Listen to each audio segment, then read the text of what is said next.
Civil defence office থেকে এসেছি। আমরা সিভিল ডিফেন্স ভলেন্টিয়ার।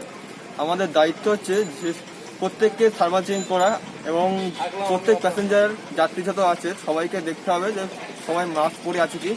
যারা মাস্ক পরছে না তাদেরকে মাস্ক পরার অনুরোধ করছি এবং যে সমস্ত প্যাসেঞ্জার মাস্ক পরছে না তাদেরকে মাস্ক পরে আসার অনুরোধ করছি আমরা।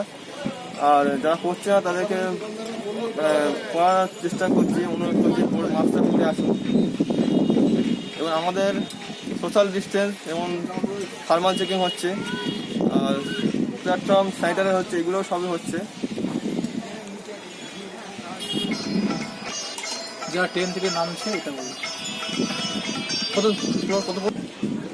আর যারা ট্রেন থেকে নামছে যে সমস্ত প্যাসেঞ্জার তাদেরকে যারা মাস্ক পরে নেই তাদেরকে মাস্ক পরার জন্য অনুরোধ করছি এবং পাশে যেখানে মাস্ক পাওয়া যাচ্ছে সেই জায়গাটা দেখে দিচ্ছি যেখান থেকে মাস্কটা পরে নিয়ে প্ল্যাটফর্মে উঠবে নেক্সট দিন থেকে।